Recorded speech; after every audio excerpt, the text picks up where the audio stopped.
Hi, everybody. Welcome back to the channel.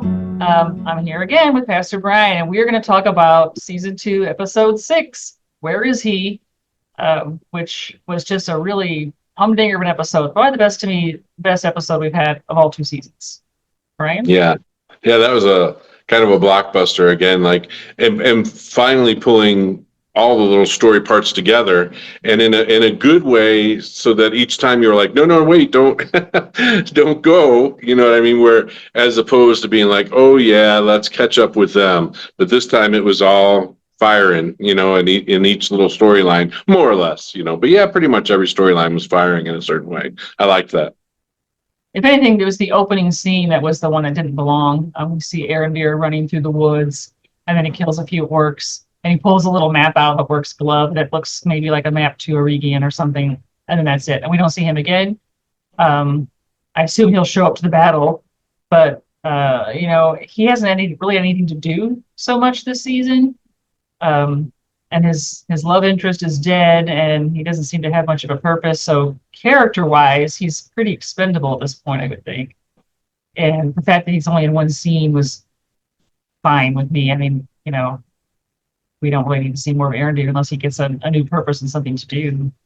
I'd love to see him and Galadriel in lots of scenes together, because they both do these great action scenes. And I'm not an action scene guy, but the way that they have them fight, I do find very fascinating. It keeps my interest. Yeah. So then we get rid of him. So then the rest of the season, or the rest of the episode, is really cooking. So we go almost immediately to back to the forge, and Celebrimbor is giving a sort of Shakespearean speech to the mithril about why do you resist me and everything. And clearly, exactly right. Clearly going a little bit out of his head that he can't even remember Mardania's name, and Sauron has to come in, Annatar, and wish everybody else away and give us a little pep talk to Celebrimbor, and then he discovers there's no more mithril, right? So he's got to figure out how to get more mithril. And so which point he goes himself to the dwarves, right, to ask for some. Again, Khazad-dûm must be over the next hill, because they seem to get there and back pretty easily in very short amount of time. yes, that's so true. Yeah, they're just back and forth again. Yeah, it was impossible for Galadriel and Elrond to get there, but then everybody else is just popping back and forth to Khazad-dûm. Yeah, well, I guess the chasm they had to get over to get to Eregion was they just had the one bridge, So when that one bridge is out, you'd think the elves would have made more bridges than that. I think so. Yeah. But as we said last week, they seem awfully remote to each other, to the point where there's no traders going back and forth. No one's visiting family. You don't have like soldiers being billeted at different places or whatever. There's just like no traffic between these two elf cities at all. So it's just kind of strange. But we see Celebrimbor then kind of losing his mind, right? And Sauron then deciding he's going to run the city, coming out and saying, hey, he's working on those rings, and let's just hope that he finishes them before they finish him. And we'll all just be sympathetic toward him, and I'll just be running the city in the meantime. So he's taking over the city.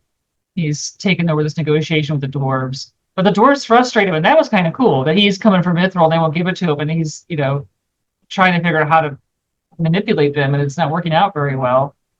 But then he gets this weird vision of the Balrog and the fire. So I'm unclear yet what that was about. And that means he just knows that later he can come back and there'll be a Balrog that he can use.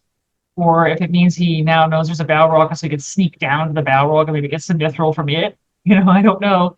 But he does now know a little piece of data that the dwarves don't have. He knows they're sitting on a Balrog, and it's down there in their basement. So, he knows something they don't know. I thought the same thing. I thought, well, now he knows he doesn't need those dwarves, right? Because Balrog's his dude, right? So, I thought that was interesting. Yeah. So then with the dwarves, we get, the king becoming more and more unhinged. And at first, when he tells Sauron, no, I'm not going to give you any more mithril, and, it sounds like, oh, thank goodness you haven't completely lost your mind. He's like, well, no, because there's going to be a war, and so obviously war profiteering is a thing. So we'll be able to charge more money, and we'll get more gold if there's a war. So I'm now Doran the Third, the arms dealer. Like, I mean, that's crazy. On the contrary, he says. so then we get the scene with Disa saying we've got to oppose him, right? He's going to bring this kingdom down. Oh, that was a neat moment, that little scene. Yeah. Yeah, and I liked it, because it's not that simple, right? He's like, how can I do this? My father, I can't oppose him like that. And she's like, well, I love him just as much as you do because he's more of a father to me than my father ever was. So it's like, you know, they're not hateful. They just see that the ring is changing him, and they want to try to stop that. So they're going to oppose him, and so they do this by she calls up the bats. That I didn't really know what to get out of that scene because it's like, okay, I'm a dwarf and I live in the mountains, and there's clearly going to be bats around. So you'd think bats would be my friends, and maybe people keep pet bats. I mean, and then these bats fly and they're all what? And you're like, well, that just doesn't seem right. You spend your whole life in a mountain, think that bats would be like, you'd be quite used to them. Yeah. So, I mean, I knew I anticipated she was going to call something. Especially when she kind of did her barking kind of a scream this time. But yeah, bats make sense, to be a beast that comes. But yeah, I agree. And it was kind of dark, so I couldn't see exactly how they were reacting. But yeah, I do think that wasn't the most logical way to chase them away. And of course, I don't know what she's going to conjure up next time. That could be interesting, yeah, the ball. hopefully not the Balrog, yeah. That nameless evil down in your basement, because that Balrog is referred to as Durin's Bane. It doesn't really have a name as far as we know. Gothmog was the Lord of Balrogs back in the First Age, but this one is just, who knows, just some nameless Balrog. But still down there. So we had some good stuff with them, and then we get a little bit with the Stranger and Tom Bombadil, and Tom makes the announcement that you failed every test, but there's one more test, and then takes him out to this dead tree forest, and says, well, some of your staff's in there somewhere. When the Dark Wizard was here, it took him months to find his. So go on, and then we get this discussion whereas, well, you can go to your friends and you can never come back here, or you can help save the world by staying here and finding your staff. And what's more important, the world or your friends? And if you've read Tolkien, the answer is your friends. It's never, Tolkien never goes for utilitarianism. The means never justify, or the ends never justify the means. Never, not once. And that's the whole reason why Gollum is there at the end of Lord of the Rings to bite Frodo's finger off and fall into the fire, is because everybody along the way, even when Faramir just flat out tells Frodo, look, this creature you're using as a guide, he's going to betray you. He is evil. The world will be a better place without him in it. Let me kill him. And Frodo's like, no, you can't. And so Faramir's like, your call, fine. So he lets him go. And that's happened over and over again. Aragorn doesn't kill him. Gandalf doesn't kill him. The elves don't kill him. Sauron doesn't kill him. Frodo doesn't kill him. Sam doesn't kill him. Faramir doesn't kill him. Everybody chooses to let him go, or at least not commit too much violence on him. I think Aragorn tries to keep him tied up and gets bit, in return. But mostly it's like, it's wrong to kill. It doesn't matter if killing Gollum might save the world. It's still wrong to kill him. And so they don't. And therefore he is preserved until the end, so that we need someone to get that ring off of Frodo. If you got Gollum right there to do it.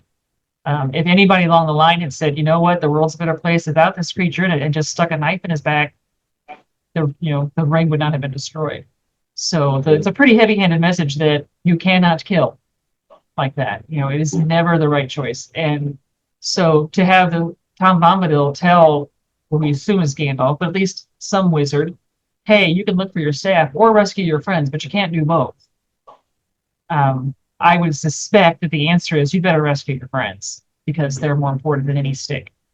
And you have to be loyal to your friends, and utilitarianism is wrong, basically. Not that Tolkien was a postmodern like me, but as a postmodernist, false binaries make me crazy, false choices. But it's funny when you say that about ends and means, because, my Catholic high school junior year morality class, that's the one thing they drilled into us, right? The ends never justify the means, that you must always act in the proper way in order to get a true proper end. That's true. That was always drilled into me. Yeah, well, that is Tolkien. So he, of course, we know he was a very devout Catholic, so Yeah. that's where he got that from, I'm sure. But so we get, and that's all we see. Then we just see the stranger now. Tom Bombadil just disappears, and the stranger's got to decide, stay or go. And I'm assuming this Thursday we'll find out, and I'm guessing, since it hasn't happened yet, I haven't seen it yet, that he will go and try to find Poppy and Nori and pass the test. So we'll see how it goes. But the greatest part of this episode, besides the Annatar Sauron looking pretty frustrated when he can't get what he wants immediately, but overcoming it and still managing to manipulate everybody around him, even by casting that illusion to make Celebrimbor think everything is sunny and cool and everyone's happy while the city's being besieged. So yes, we are reminded that Sauron is, and technically, an angel. I want to go with that term, and not just a regular elf. So that he does have powers and he can use them. I really needed that because and I'm not easily swept up in the movie, but I did, for that conversation they were having in the illusion. Like when the illusion happened, I was like, oh, cool. It was a reminder that he has more skills than just kind of human-like skills. So that was great. But then even I'm paying attention to their conversation and I forgot that it was in the middle of this attack. And so when it wiped away, it was like, oh yeah. So it really was a good moment for me, just a reminder back to Sauron, because Sauron kind of had lowered himself, I felt like, to go to the dwarves, and even though it all ended up his way, he just had seemed a little ineffective and wounded or something. But yeah, that reminds us that he has more tools than just whispering in your ear. And now Adar's brought him an army and the crown. So I mean, he probably is just going to everything he wants as long as these 9 rings get made. He'll have an orc army. If he kills Adar, he'll have the crown he wanted at the beginning of the age. He'll have these rings to ensnare men with. I mean, he's just getting everything he wants right now. So yeah. But then the really cool part of the episode really was all the Numenorian scenes. So that's last season, some of the Numenorian scenes were pretty dull, and they didn't seem like it was going to be that exciting. But this season, Numenor has been a much more exciting place, and I thought every scene this time was really spot on. Yeah. Well, I mean, I get bored just because they're annoying AF, but yeah, I mean, definitely it moved, for me, the theater pacing that I always look for, the move, and it just made great sense. And yeah, absolutely fascinating scenes and learning all kinds of stuff. Again, the ritual, I'm getting to see lots of ritual stuff with the Numenorians, which I really like. Yeah. Yeah, and we see that Elendil's got his faith back, and he's saying, the sea is always right, which he gave up saying that for a while, I guess after he thought Isildur is dead. So he's back to kind of believing in the Valar and believing that Numenor needs its rightful queen, and he's the one who calls her Tarmiriel. So probably most people watching will know that Tar was I guess Quenya for like a king, and so all the kings of Numenor have been Tar this, Tar that. So he's the first one now to call her Tarmiriel, and then he says daughter of Tar Palantir. Whereas Pharazôn was using R Pharazôn, which is their own language, Numenorian language. So they're going to switch it against the elves. For whatever reason, now we don't like elves anymore. So you're not going to call yourself Tar anything if you're Pharazôn, but you call yourself R Pharazôn. But he gets played here a bit by his son, because last week his son knifed Valandil in the back. And that kind of precipitated this whole, Elendil's going against what we want, so we need to put him on trial. But you get the feeling that Pharazôn didn't necessarily want to do that this early in his coup, right? That he wanted to give it a little more time to consolidate power, and his son's really pushed things up faster than he would have liked. Because when his son's like, what are we going to do with him or whatever? And, he's like, well, you've already done enough, So clearly he didn't really want to be pushed to get rid of Elendil this early, because he still has so many supporters. Yeah. But there he was kind of stuck. And so then they, hey, we'll just go back in time. We just kind of look at these old punishments. And guess what? We got this like trial by sea monster thing. So why don't we do that? Clearly, they haven't done it in a long time. And they got the wonderful horns. I love the sound the horns made. The sound design people, I'd give them an award just for that sound. Calling up the sea worm, and they're gonna throw him in there. But then here comes Muriel, and she's gonna take his place. And so that was all cool, And then she gets taken by the sea worm, and it gives her a big long look. But this thing that I saw someone call it cross between a goblin shark and an octopus or something like that. It's got lots of tentacles, but it looks like a goblin shark. Okay, and then it throws her back out. So apparently, she's not eaten by the sea worm. So, that's when Elendil says she's the true queen, and so then he calls her Tarmariel. So we'll have to see how long it's going to take our Farazan to do a second coup. I'm sure he'll have to eat some crow for a little while and say, oh, I'll pledge my fealty to you. The sea monster proved that you're right and I was wrong. Or, he'll probably give some speech like that, and then he's sneakily figuring out how to get rid of her later, right? Yeah, you can't claim the eagle that came if you deny the sea monster, right? Like you kind of gotta. But yeah, I mean, he's smart. So yeah, this whole thing, he already did his big grand move, right? Then you want to chill for a while, right? And it just becomes audacity now, with the killing and the trial and the taking down the guy that everybody in the town liked. So yeah, he got what was coming to him. But I agree. I love that it was his son that really screwed that up. Yeah, I just need something for Elendil's daughter. He needs something to happen to her too. Yeah, she hasn't yet come to see the error of her ways, I guess. So yeah, it's interesting to think what they'll have planned for her, since she's not a character that is from Tolkien. So they can do anything. She could repent. She could get even more evil. We don't know. They could do whatever they want. So we'll just have to find out. I did see some people assuming she might end up being one of the ring wraiths, that she's just turned bad enough that maybe if Sauron offers her a ring, she'll take it. That would be awesome. I mean, obviously traditionally they called the ring wraiths these 9 kings of men, but that could just be after 4,000 or 5,000 years. Maybe that's just legend. Who knows? Maybe they weren't all kings. Maybe they weren't all men. Maybe they were. We don't know, right? And so in this show, people are kind of banking now that Farazan will become a ring wraith. So I mean, obviously it didn't happen to him in the Akalabeth, but this show maybe he will become a ring wraith. Who knows? Yeah, in Tolkien's time, men meant anybody, right? Like it could be collective, right? We've moved away from that, thank goodness, but Well, it depends. If you say man overboard, it doesn't mean anybody, right? But if you see something that says men only, then we know that doesn't mean women.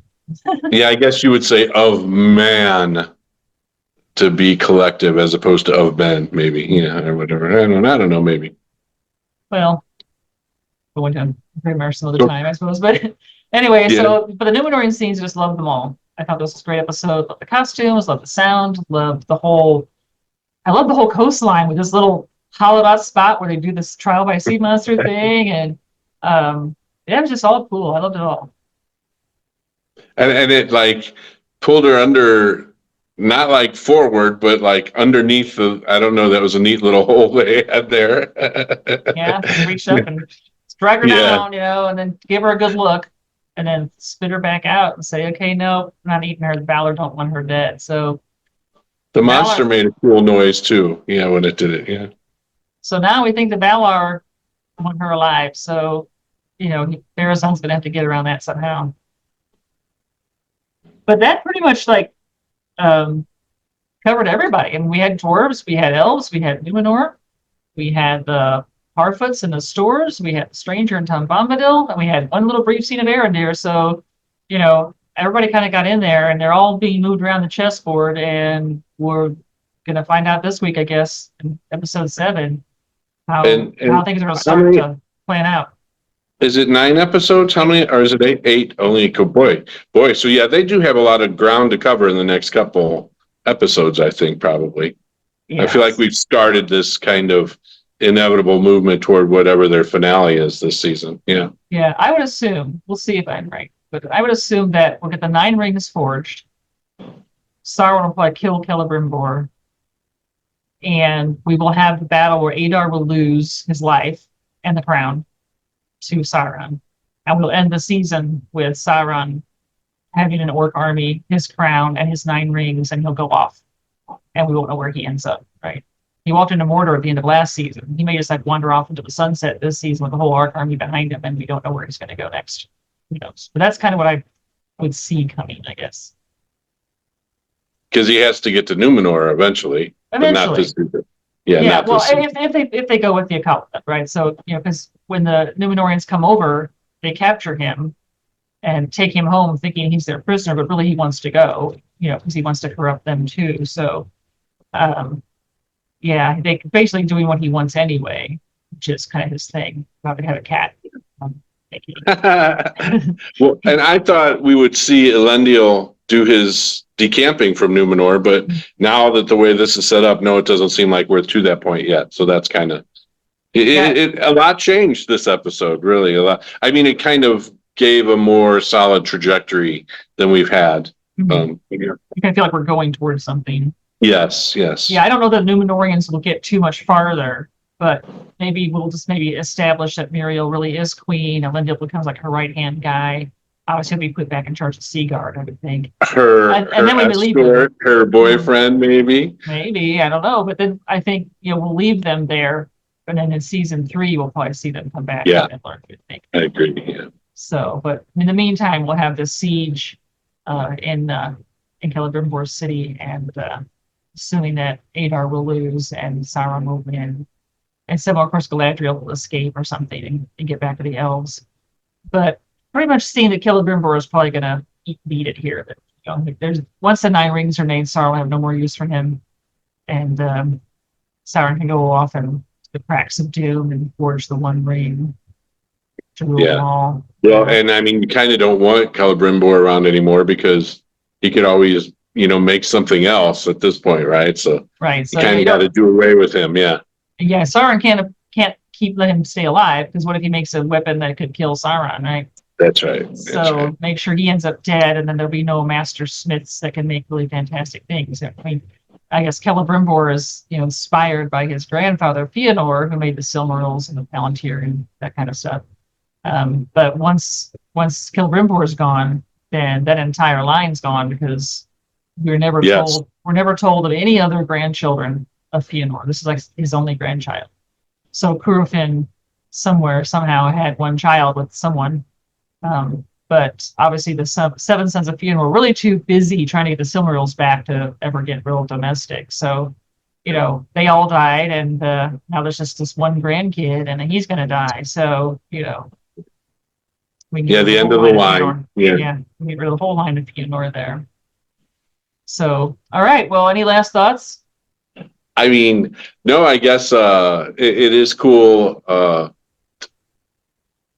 I think I know what I feel like I think is going to happen, but then I also know that may not happen, and I also think they're not going to have it happen the way it looks like it's going to happen now. So if that makes any sense.